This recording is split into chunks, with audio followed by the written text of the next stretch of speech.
सभी भाई बहनों को ओम शांति। नमस्ते, सत श्री अकाल, राम राम। आज हम सभी मिलके परमात्मा का स्मरण करेंगे और परमात्मा को यथार्थ सत्य जो स्वयं परमात्मा शिव बाबा ने प्रजापिता ब्रह्मा बाबा के द्वारा ब्रह्मा कुमारी विद्यालय स्थापन किया और स्वयं परमात्मा शिव बाबा ने पिताश्री ब्रह्मा बाबा के द्वारा अपना यथार्थ सत्य परिचय भगवान ने स्वयं आकर के ब्रह्मा मुख कमल के द्वारा दिया। तो उस परिचय को हम यथार्थ रूप से फिर से स्मरण कर लेते हैं, जान लेते हैं। तो आज हम सभी भाई बहने मिलकर के भक्ति करते हैं, पूजा करते हैं, तीर्थ यात्राओं पर जाते हैं,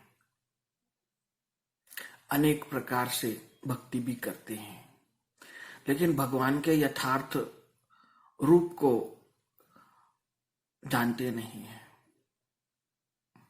तो भगवान स्वयं आकर के अपना यथार्थ परिचय ब्रह्ममुख से दे रहे हैं। तो भगवान स्वयं कहते हैं कि मेरा नाम शिव है। जैसे परमात्मा का नाम शिव है।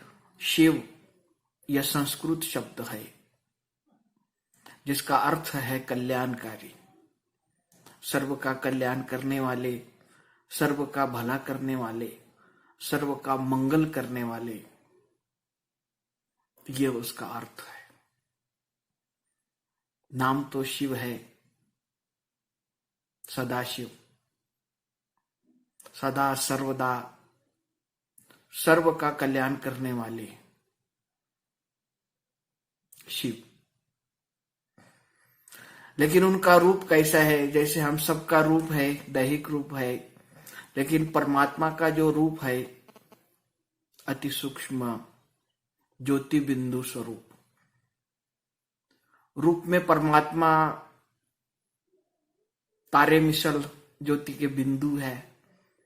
रूप में तो परमात्मा ज्योति बिंदु है, लेकिन उस ज्योति बिंदु में सिंधु समाया है, सर्व गुणों के सिंधु, सागर,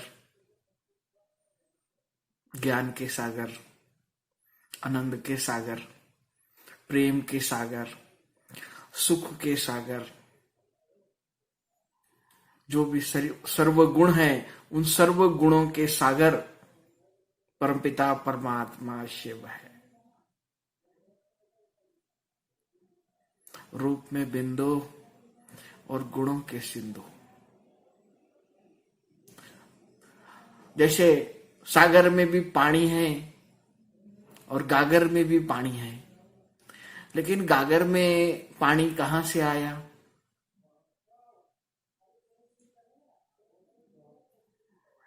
तो गागर में भी जो पानी है वो सागर से ही आया।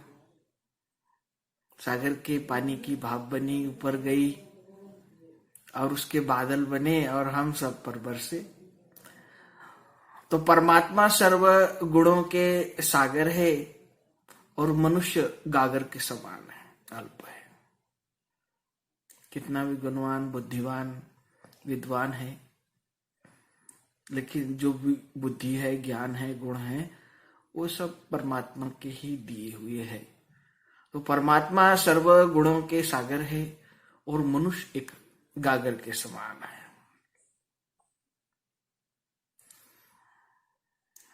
तो परमात्मा को कहते हैं तमसो मां ज्योतिर्गमय मृत्योर्मा अमृतमय। तो हे परमात्मा, आओ हमें तामस अंधकार से, विकारों के अंधकार से निकालो, ज्ञान का प्रकाश दो। तो परमात्मा ज्ञान सूर्य है। जैसे सूर्य उदय होता है तो सभी बीमारी है, जर्म्स है, कीड़े कीटाणु है, रोग है, वो सब भस्म हो जाते हैं। तो ऐसे परमात्मा ज्ञान सूर्य है, जो हमारे मन के अंदर जो काम, क्रोध, लोभ, मोह, अहंकार रूपी कीटाणुओं ने घर कर लिया है, तो उसको भस्म करने वाले, उसको खत्म करने वाले, ज्ञान का यथार्थ प्रकाश देने वाले, सच्चा मार्ग बताने वाले परमात्मा शिव है, जो ज्ञान सूर्य है। ज्ञान सूर्य प्रगटा, अज्ञान अंधकार विनाश। तो ज्ञान सूर्य परमात्मा शिव का अवतरण हो चुका है, जो हमारे अंदर के जो 5 विकार जिन्होंने हमें तंग किया है जन्म जन्मांतर, जिससे हम मनुष्य जो देवता थे आज इस तरह से बन गए हैं, कंचन काया थी, सर्वगुण संपन्न थे, तो आज ऐसे बन गए। तो परमात्मा फिर से आकर के हमें ज्ञान का प्रकाश दे रहे हैं, और जो हमारे अंदर के जो विकार है, जो काम क्रोध है, उसको पूरी तरह से भस्म करते हैं। जब हम उनका स्मरण करते हैं, याद करते हैं, तो हमारे अंदर के जो विकार है वो स्वतः ही भस्म हो जाते हैं। तो ज्ञान का मार्ग बताते हैं, ज्ञान का रास्ता बताते हैं। जो हम अंधेरे में भटक गए थे, भटकते हुए अंधेरे में जो हम अंधे भटकते हैं और कुछ ना कुछ करते हैं, तो इस तरह हम भी अंधे हो गए थे। तो इसीलिए गीत भी गाया जाता है, हे परमात्मा आओ हमें जो अंधकार से निकालो, अंधों की लाठी बनो। तो परमात्मा आए हैं हमें अंधकार से निकाल कर ज्ञान का मार्ग बताने के लिए। जो हमारी जीवन की नैया है, जैसे सागर में नैया भटक जाती है, उसको किनारा नहीं मिलता है, और जब नाव भटक जाती है, भंवर में आ जाती है, तो हमारे जीवन की नैया 5 विकारों के भंवर में घूम रही है, किनारा नहीं मिल रहा है, रास्ता नहीं मिल रहा है, डिप्रेशन है, टेंशन है, और भंवर में वहीं के वहीं घूमते हैं, और उन विकारों के कारण, भंवर के कारण वहीं के वहीं दुखी अशांत हो जाते हैं।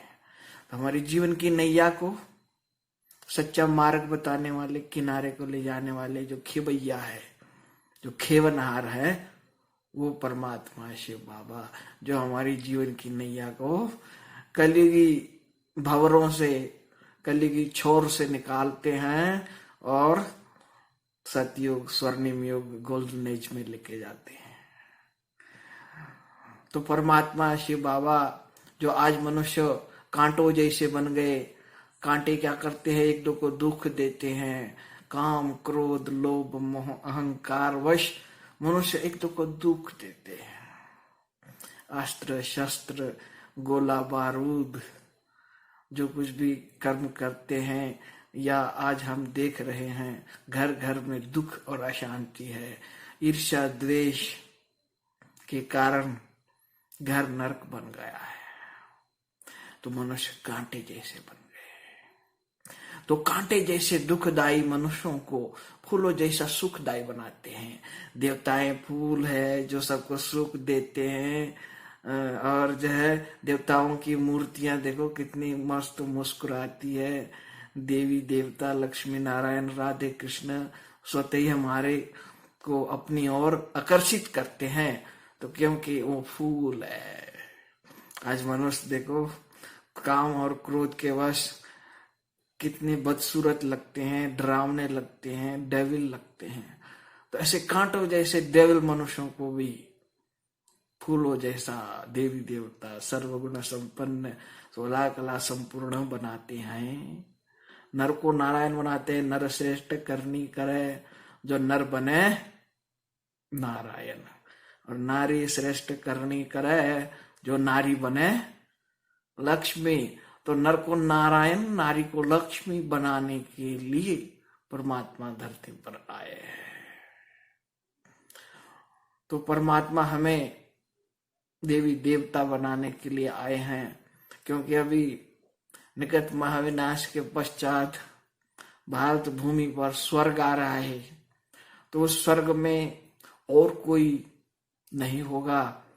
जो मनुष्य हम सब परमात्मा का स्मरण करेंगे और परमात्मा के अंदर जो दैवी गुण हैं वो दैवी गुणों को धारण अपने अंदर करेंगे।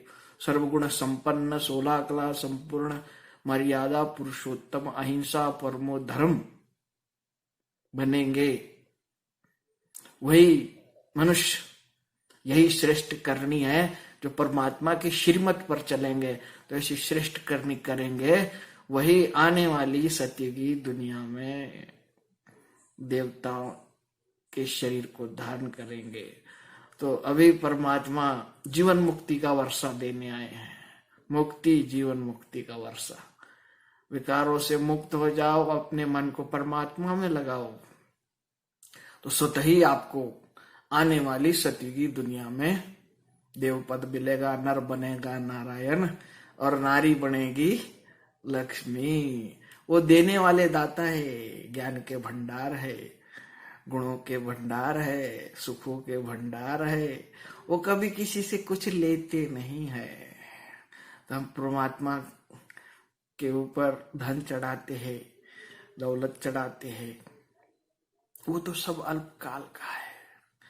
मनुष्य महादानी बनते हैं, दानी बनते हैं। आज दिया कल खत्म हो जाता है। कपड़ा दिया तो कल फट जाएगा। धन अन्न दिया वो खा के खत्म हो जाएगा, और कपड़े दिए वो फट जाएंगे।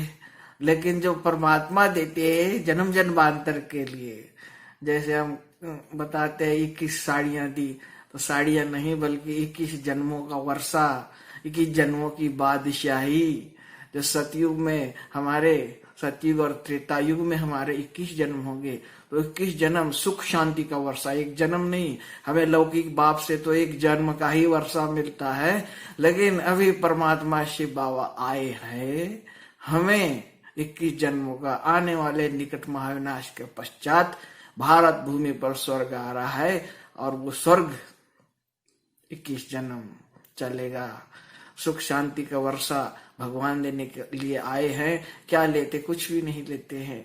जो आपके अंदर जो बुराइयां हैं, काम क्रोध लोभ मोह अहंकार, ये जो 5 खोटे सिक्के हैं, वो परमात्मा के ऊपर समर्पण कर दो। जैसे परमात्मा के ऊपर अख और धतूरे के फूल चढ़ाते हैं, तो जो हमारे अंदर जो अख और धतूरे रूपी विष है, ये विष माने काम क्रोध लोभ मोह अहंकार, तो ये विष भगवान के ऊपर समर्पण कर दो और स्वयं को आत्मा समझ के परमपिता परमात्मा शिव बाबा को याद करो। तो याद की अगन से हमारे अंदर के जो 5 विकार है वो भस्म हो जाएंगे और हम पावन पवित्र बनेंगे।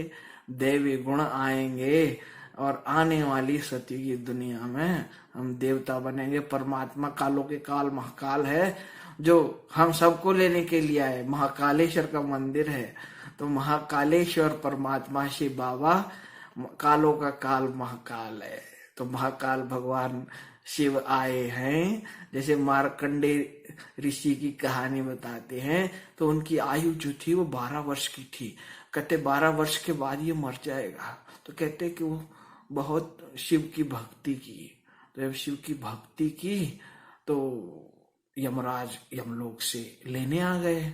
वो शिवलिंग को पकड़ लिया, कहता है भगवान शिव बाबा आओ मुझे बचाओ। तो भगवान शिव बाबा परम धाम से भागे दौड़े आ गए और 12 के पीछे एक बिंदु होके बैठ गए। जब 12 के पीछे एक बिंदु लग गया तो कितना हो गया? 120। तो 120 वर्ष कहते उसकी आयु हो गई। तो परमात्मा शिव बाबा हम सबको काल के पंजे से छुड़ाने के लिए आए हैं। हम काल के पंजे में फंसे हुए हैं, तो इस काल के पंजे से छुड़ाते हैं और सदा के लिए अमर बनाते हैं। तो सतयुग में हमारी आयु 150 वर्ष होती है, तो परमात्मा महाकाल शिव बाबा हम सबको लेने के लिए आए, इन पतित शरीरों से निकाल ले जाते हैं सतयुग में, और वहां पर सदा सुख शांति होती है। देखो हमारे परमात्मा शिव बाबा को सभी धर्म के लोग याद करते हैं।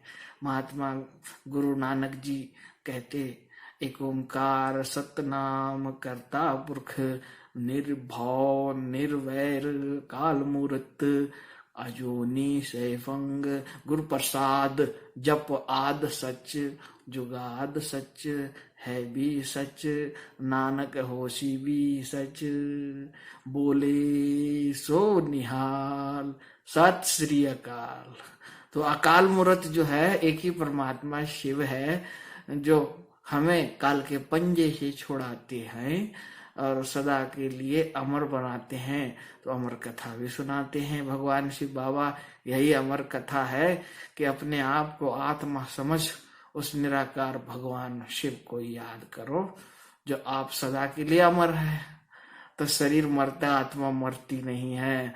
और महात्मा बुद्ध भी देखो परमात्मा शिव को याद करते, उनको भी बरगद के जो नीचे, पीपल के नीचे उनको ज्योति का साक्षात्कार हो गया, और जो है वो फिर ज्ञान प्राप्त हो गया, वो भी विश्व कल्याण के लिए निकल गए। तो वो भी निराकार भगवान को ही याद करते हैं। और क्राइस्ट भी कहते हैं गॉड इज लाइट, भगवान एक लाइट है, भगवान एक ज्योति है, मैं भगवान नहीं हूं, I am a son of the God. तो आप सभी भगवान के सन है, बच्चे हैं, तो हम सब भगवान के बच्चे हैं। God is light, I am son of the God. तो हम सब गॉड के, परमात्मा शिव बाबा के बच्चे हैं। परमात्मा लाइट है, ज्योति है, हम सब उनके बच्चे, हम भी आत्मा ज्योति है। और महात्मा मोहम्मद पैगंबर साहब भी कहते हैं कि अल्लाह एक नूर है। उसी के नाम से जो है नमाज पढ़ते हैं, अल्लाह को याद करते। अल्लाह माने सुख देने वाला, शिव माने सुख देने वाला, सबको सुकून देने वाला। वो अल्लाह, वो गॉड, भगवान, वो शिव एक ही है। एक ही परमात्मा के कई नाम हैं, वो अलग अलग नहीं है। एक भगवान शिव बाबा है और एक हम आत्मा है, उसके बच्चे हैं। तो परमात्मा शिव बाबा को सभी धर्म के लोग याद करते हैं। धर्म तो एक पूजा पाठ और भक्ति करने का एक रास्ता है, लेकिन याद तो सब भगवान शिव को ही करते हैं। तो शिव बाबा ये उनका यथार्थ नाम है। तो शिव बाबा, भगवान भोलेनाथ शिव बाबा आए हैं हम सबको मुक्ति, जीवन मुक्ति का वर्षा देने के लिए। तो मेरे मीठे मीठे भाइयों बहनों, अब दुनियावी बातों को छोड़ स्वयं को आत्मा समझो। मैं एक आत्मा हूं, भ्रुकुटी के सिंहासन पर विराजमान मैं आत्मा ज्योति बिंदु उस परम पिता परमात्मा शिव बाबा के संतान हूं। मन मना भव हो जाओ, मन से भगवान शिव को याद करो। जैसे आप अपने किसी प्रिय जन को याद करते हैं, जैसे बच्चे हैं मम्मी को याद करते हैं, पापा को याद करते हैं, तो उसको जरूरत नहीं कि उनकी जाकर के पूजा करे। तो यहाँ बैठे भी याद करते हैं, फोन करते हैं कि मम्मी आपकी याद आ रही है। तो वो अपने मन में अपनी मम्मी को, पापा को इमर्ज करते हैं। तो इसी तरह आप भी अपने मन में स्वयं को आत्मा निश्चय करें कि मैं एक आत्मा हूं, ज्योति बिंदु स्वरूप आत्मा हूं, और मेरा पिता परम पिता परमात्मा शिव बाबा है। हम उनके बच्चे हैं। देखो शिव बाबा आए हैं हम सबको सुख शांति का वर्षा देने के लिए। तो इस तरह आप अपने मन ही मन में भगवान का सिमरन कीजिए, याद कीजिए और परमात्मा से शक्ति प्राप्त कीजिए। यह याद जो निरंतर होती जाएगी तो स्वतः ही आपको परमात्मा के सर्व गुणों की अनुभूति होती जाएगी और आपकी आत्मा प्योर पवित्र हो जाएगी। और हम देखो अंतमति सो गति। हम अंत में परमात्मा के याद में रहेंगे तो हम परमात्मा के पास पहुंच जाएंगे और परमात्मा फिर हमको आने वाली सत्य की दुनिया में भेज देंगे। ओम शांति, ओम शांति, ओम शांति।